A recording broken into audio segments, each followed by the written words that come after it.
Είμαστε οι... Μισό. Και ακούτε το... Μισό. The Podcast. Καλώς ήρθατε στο Μισό! Δεύτερο επεισόδιο λοιπόν. Επεισόδιο 2. Σοκ κι όμως. Αλλά είμαστε εδώ λοιπόν για ακόμη μια εβδομάδα. Θα μείνουμε στο 2 λογικά. Πλάκα. Όχι καλέ. Επεισόδιο 2 λοιπόν για το τι θεωρώ όμως τι θα συζητήσουμε. Κοίταξε, νομίζω ότι είναι το καλοκαίρι τελειώνει. Γιατί μου το κάνεις αυτό. Οι υποχρεώσεις ξεκινάνε ξανά σιγά σιγά. Αλλά ας μείνουμε λίγο στο καλοκαίρι ακόμα. Δηλαδή είναι η τελευταία μας ευκαιρία να κάνουμε ένα. Καλοκαίρια και αγάπη με εννοώ. Καλή φάση. Είναι η τελευταία μας ευκαιρία νομίζω να κάνουμε ένα recap στο καλοκαίρι του 2025. Πήγαμε και οι δύο διακοπές. Νομίζω ότι είναι μια καλή ευκαιρία να πούμε λίγο στον κόσμο τι κάναμε, πού πήγαμε και τι είδαμε, τι πληρώσαμε. Κάμια ιστορία από τουρίστες στα νησιά που πήγαμε. Ή και όχι. Πήγες σε νησί, δεν το ήξερα. Ή και όχι. Και αυτό. Πότε θα ξεκινήσεις? Εννοείται. Εσύ αρχικά πήγες διακοπές? Εγώ πήγα διακοπές. Πήγα διακοπές στη Ζάντε Island. Very nice. Είχα ξαναπάει. Στην τουριστική Ζάκυνθο, εκεί που είναι όλα τα Σόδομα και τα Γόμορα. Εννοείται πως πήγα εκεί. Αυτά είναι. Αυτά θέλουμε να ακούσουμε. Κοίτα, εκεί πέρασα είναι η αλήθεια. Δεν κάθισα. Γιατί έχω άλλο επίπεδο εγώ για να κάτσω εκεί πέρα. Δεν θα γίνω εγώ έρμεο των Άγγλων και Ιταλών τουριστών. Αλλά ας τα πάμε λίγο από την αρχή. Ναι. Ζάκυνθο είχα ξαναπάει όταν ήμουν πολύ μικρή, τύπου 4-5, επομένως. Φαντάζομαι έχεις αναμνήσεις. Έχω τρελές αναμνήσεις, δηλαδή. Εγώ ήξερα πού να πάμε. Αλλά ήταν ευκαιρία φέτος να ξαναπάω, διότι μας φιλοξένησε μια φίλη μου και λέμε Γιούρια, πάμε τέλεια διακοπάρες. Ήτανε πολύ ωραία η Ζάκυνθος. Δεν θυμόμουν τίποτα απολύτως. Λέω νέος τόπος. Μόλις έκανα unlock νέο μέρος στο χάρτη. Μια achievement unlock. Ναι, κάπως έτσι. Μου άρεσε πάρα πολύ. Να πω ότι χελώνα δεν είδα καρέτα. Χαιρέτα οπότε. Εγώ χαιρέτησα, αυτές δεν ήρθαν να με χαιρετήσουν. Αλλά πέρασα πάρα πολύ ωραία. Συνάντησα πάρα πολλούς τουρίστες, Ιταλούς, Γερμανούς, Κινέζους, Κορεάτες, τα πάντα όλα έχει αυτό το νησί πραγματικά, από εκεί που δεν το περιμένεις. Αλλά έχω να πω ότι έχω τις καλύτερες εντυπώσεις, γιατί αυτό το νησί συνδυάζει λίγο από όλα. Θες και το τουριστικό κομμάτι του, το θες. Θες και την ηρεμία, το θες. Θες και τις τιμές normal, ναι. Θες και την κρέπα 7 ευρώ. Είχε και normal τιμές και ακραίες τιμές. Εννοείται. Τα συνδυάζει όλα δηλαδή. Εντάξει, μια κρέπα με ζαμπόν και τυρί ή κασέρι όπως το λένε κάποιοι, είναι 27 ευρώ. Οκ, δεν τη λες και αυτή. Καθόλου. Δηλαδή, μην πας να φας κρέπα στη Ζάκυνθο, ρε παιδάκι μου. Είναι αυτό με τιμή de facto ή είναι απλά έτυχε το μαγαζί που πήγατε να ήταν τόσο ακριβό? Εγώ σε όσα μαγαζιά πέρασα με κρέπα τόσο ήταν η τιμή. Τώρα, εντάξει, δεν πήγα σε όλες τις κρεπερί της Ζάκυνθο να ρωτήσω, συγγνώμη, πόσο την πουλάτε εσείς? Αλλά ναι. Οπότε αν πάτε Ζάκυνθο, πάρτε σουβλάκι, πάρτε καλαμάκι. Σουβλάκι. Καλαμάκι είναι για το θροπέ. Ανοίξαμε ήδη μπιφ και δεν έχουμε ξεκινήσει καν το podcast, δηλαδή λυπήσου μας. Όχι, εντάξει, έχεις δίκιο, θα πρέπει να είμαι λίγο πιο φιλιρινική. Αλλά ναι, επίσης. Φαγητό στη Ζάκυνθο, να συνέχισε. Αυτό που μου άρεσε πάρα πολύ στη Ζάκυνθο, αλλάζω το θέμα του φαγητό, είναι το ότι έχει πολλά πράγματα να κάνεις. Μπορείς να πας εντάξει πέρα από τα κλασικά μουσεία, βόλτες και αυτά. Μπορείς να πας για bowling, μπορείς να πας για kart. Συγκεκριμένα νομίζω έχει 3 πίστες kart η Ζάκυνθος. Μία έχει σίγουρα πάντως αυτή που πήγα. Αλλά νομίζω έχω δει σίγουρα άλλη μία. Γενικά υπάρχουν πίστες kart στη Ζάκυνθος. Σε ένα νησί τώρα το οποίο δεν είναι και το μεγαλύτερο της Ελλάδας. Οπότε υπάρχουν πράγματα να κάνεις, δηλαδή ακόμα και βαρκάδα μπορείς να κάνεις, να πας εκεί στο Σπήλο, όχι Σπήλο, Ναυάγιο λέγεται, ναι, στο Ναυάγιο να πας να δεις το ηλιοβασίλεμα, έχει πράγματα να κάνεις, εμένα μου άρεσε πάρα πολύ αυτό. Το Ναυάγιο είναι κλειστό πλέον ουσιαστικά, δεν είναι επισκέψιμο για να κάνεις κολύμπι, να μείνεις εκεί παραλία. Όχι, πας από απόσταση τώρα, πας από πολύ μακριά, το κοιτάς, σε κοιτάει και φεύγεις, αυτό. Προλάβετε τώρα που μπορείτε. Σε λίγο δεν θα το βλέπουμε καν. Αλλά εγώ το πέρασα πολύ ωραία. Έζησα και το κλασικό αγώνα στο πρωινό, στο ξενοδοχείο. Ναι. Τον αγώνα του θέλω να προλάβω αυτή τη ζεστή κρεπούλα το ζεστό το pancake και να είναι ο Γερμανός να στέκεται δίπλα μπάστακα στην κρεπούλα και στο pancake και να μην έχω προλάβει να πάρω το μισή. Τι φάση, τι ξενοδοχείο πήγες και είχε ζεστό pancake και πρωινό, δηλαδή. Μόνο εγώ πήγα σε πλέμπα και είχαμε ψωμάκι, τυράκι και προχθεσινή μορταδέλα. Εντάξει, αυτό ήταν και προχθεσινή, καλά να λες. Πραγματικά. Γιατί έχουμε ζήσει και πολύ χειρότερα. Το στομάχι μου έχει άλλη άποψη, αλλά θα τα πω μετά αυτά. Ναι. Τέλος πάντων, ας πούμε ότι έμεινα σε ένα πολύ καλό κατάλημα. Μέσω της φίλης σου, όπως είπες πριν. Μέσω της φίλης μου, ναι. Που οι παροχές ήταν άλλο επίπεδο. Και είναι εντυπωσιακό το ότι συναντάς δύο είδη τουριστών στο πρωινό. Υπάρχουν οι τουρίστες οι κλασικοί με το παίρνω ένα καρπουζάκι, λίγο τυράκι και είμαι τέλεια, είμαι έτοιμος να δράξω τη μέρα μου. Και υπάρχει ο τουρίστας που μπάστακας εκεί στέκεται δίπλα στο πλατό των τυριών και περιμένει να του φέρουν την καινούρια, την έτοιμη, την φρατζόλα το τυρί. Και που γεμίζει το πιάτο μέχρι πάνω.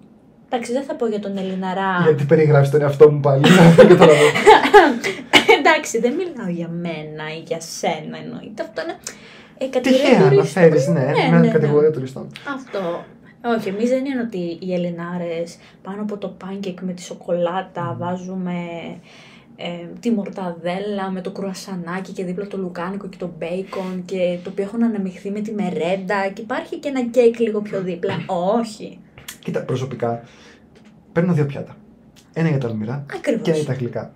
Και παίρνω και 2 ή 3 ποτήρια, αναλόγως τι έχει να πιείς. Δηλαδή, στάνταρ γάλα, χυμό και καφέ. Αν μου δίνει και άλλες επιλογές, μπορεί να πάρω παραπάνω ποτήρια. Αφού έρχονται να μαζέψουν το πρωινό από το τραπέζι και αναρωτιούνται πόσα άτομα φάγανε. Δηλαδή, ήταν όλοι παρέα μαζί. Anyway, ναι. Συνέχισα. Και μετά την επίσκεψη στην τουαλέτα, ενώ μετά το πρωινό, γενικά και οι παραλίες ήταν πάρα πολύ ωραίες στη Ζάκυνθο. Αγαπημένος προορισμός στη Ζάκυνθο. Εκτός από το ξενοδοχείο που ήταν φανταστικό. Καλά, ναι. Μου άρεσε πάρα πολύ η βόλτα με τη βάρκα, να δεις το ηλιοβασίλεμα. Είναι κάτι το οποίο δεν είχα ξαναζήσει. Και το να βλέπεις έτσι τον ορίζοντα, χωρίς κανένα εμπόδιο μπροστά και απλά τον ήλιο να δει, είναι κάτι το εξωπραγματικό, πραγματικά δεν μπορείς να το καταλάβεις αυτή την εικόνα, άμα δεν τη ζήσεις ο ίδιος. Είναι αυτό που ουσιαστικά έρχονται να δουν όλοι οι ξένοι τουρίστες. Το ελληνικό ηλιοβασίλεμα, στο ελληνικό νησί, στα ελληνικά νερά. Ναι, okay. Ακούγεται πολύ πατριωτικό και ότι ναι, σαν την Ελλάδα δεν έχει πουθενά αλλού, αλλά είναι νομίζω ξεχωριστό συναίσθημα. Είναι ξεχωριστό σίγουρα, δηλαδή ακόμα και εγώ που είμαι Ελληνίδα, είμαι από εδώ, δεν πήγα σε άλλη χώρα, το έζησα και λέω wow, που ήρθα. Λέω σε τι κόσμο βρίσκομαι αυτή τη στιγμή, μ' άρεσε πάρα πολύ. Αλλά σε γενικές γραμμές πέρασα πάρα πολύ ωραία τις διακοπές μου, πήγα και σε καρτ, πήγα σε διάφορα μέρη, έφαγα τον κόλο μου, ενώ έφαγα αρκετά. Δεν ζυγίστηκα εννοείται με την επιστροφή μου, αυτά δεν τα κάνουμε, αυτά είναι τα απαγορευτικά των διακοπών, δεν το κάνουμε ποτέ. Red flag διακοπών, ζύγισμα μετά από την επιστροφή. Όχι, δίνεις και ένα μήνα περιθώριο, μη σου πω. Εννοείται.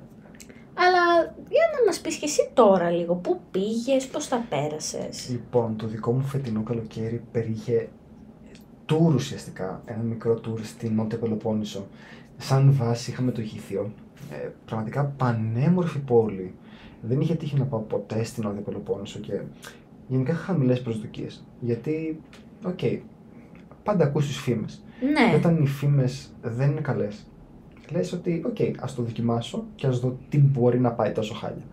Κι όμως, δεν με απογοήτευσε καθόλου. Ήταν φανταστική τοποθεσία.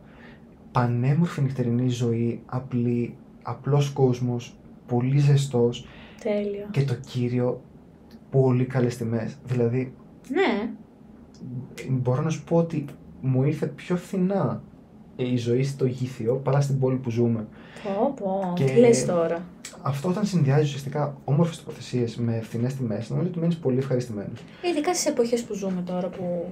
Ναι, εννοείται. Όταν το budget είναι μικρό, κακά τα ψέματα, δεν είμαστε μεγιστάνες, ούτε έχουμε τεράστια οικονομική άνεση. Παίζει μεγάλο ρόλο λοιπόν οι φθηνές διακοπές και η φθηνή ζωή στις διακοπές. Σίγουρα δεν σου λέω ότι δεν υπήρχαν και ακριβές επιλογές, αλλά μπορούσες αν ήθελες να κάνεις μια πιο φθηνή επιλογή. Ωραίο αυτό. Λοιπόν, βάσει είχαμε το Γήθιο. Πήγαμε και στη Μάνη, Ανατολική Μάνη, Αρεόπολη, Λιμένη, φανταστικές παραλίες. Αλήθεια. Δηλαδή, ειδικά το Λιμένη, παιδιά, το νερό, αυτό το καταγάλανο. Νόμιζες ότι οι βάρκες πετάνε, ήταν στον αέρα, ήταν κάτι το συναρπαστικό. Όπως επίσης συναρπαστική ήταν και η εμπειρία στην Ελαφώνησο. Αφιερώσαμε μια μέρα στο να ταξιδέψουμε στην Ελαφώνησο. Από το Γήθιο ήταν περίπου 1,5 ώρα. Το οδικό δίκτυο ήταν ok, δεν μπορώ να πω ότι ήταν και το καλύτερο. Ελλάδα. Εντάξει, κατά τα άλλα όμως οι διαδρομές ήταν εντάξει. Ο δρόμος για την Ελαφώνησο ήταν ok, σχετικά καλός. Αλλά πραγματικά η εμπειρία στην Ελαφώνησο με αντέμειψε απόλυτα. Καταγάλανα νερά. Ήταν πάρα πολύ ωραία η παραλία και ας ήταν, ας πούμε, σχετικά οργανωμένη, γιατί υπήρχε μόνο μία καφετέρια ουσιαστικά στην παραλία, ένα μπιτσόμπαρο. Ένα μόνο, Ναι, το οποίο σου πρόσφερε εξαπλώστρες και ομπρέλα στην τιμή των 40 ευρώ. Πήγαμε δίπλα. Αλλά λέω κι εγώ.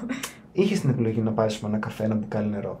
Και ο καφές στην Ελαφώνησο έκανε 4 ευρώ. Που 4 ευρώ κάνει ο καφές σε μια κεντρική πλατεία, σε μια κεντρική πόλη.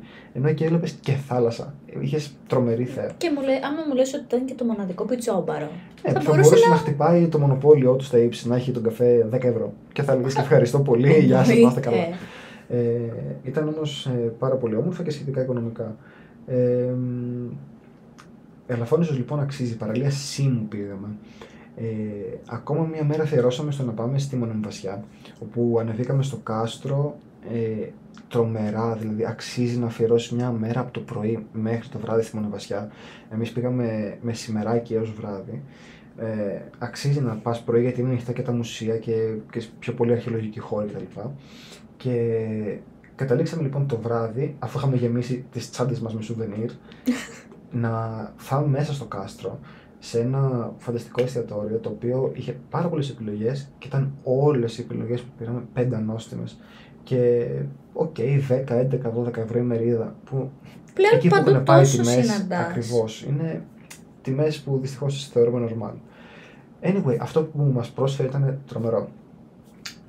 Overall, η εμπειρία Γήθιο και Νότια Πελοπόννησος ήταν πάρα πολύ όμορφη. Αξίζει δηλαδή να το κάνει κανείς. Αξίζει κανείς να το κάνει και νομίζω ότι αν το ψάξει και το οργανώσει μπορεί να δει και πάρα πολλά μέρη διαφορετικά και να γεμίσει έτσι αρκετές μέρες. Ή μπορείς να πας και να κάτσεις 2-3 μέρες και να ξεκουραστείς. Νομίζω ότι θα το προτείνω ανεπιφύλακτα σε όποιον θέλει να κάνει οποιαδήποτε από τις δύο διακοπές, είτε χαλαρές είτε πιο να εκδράμει τέλος πάντων.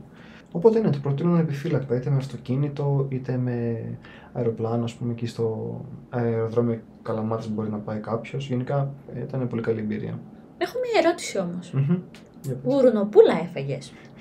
Γουρνοπούλα δεν έφαγα γιατί η παρέα που πήγα μαζί δεν ήθελε γουρνοπούλα. Γιατί το έκανες αυτό στον εαυτό σου? Γενικά, πραγματικά, αν πάτε ποτέ Πελοπόννησο, φάτε γουρνοπούλα όπου και να πάτε. Είναι ό,τι καλύτερο μπορείτε να κάνετε στον εαυτό σας. Θέλω τόσο πολύ να φάω γουρνοπούλα. Γρν, που λέτε και εδώ πάνω.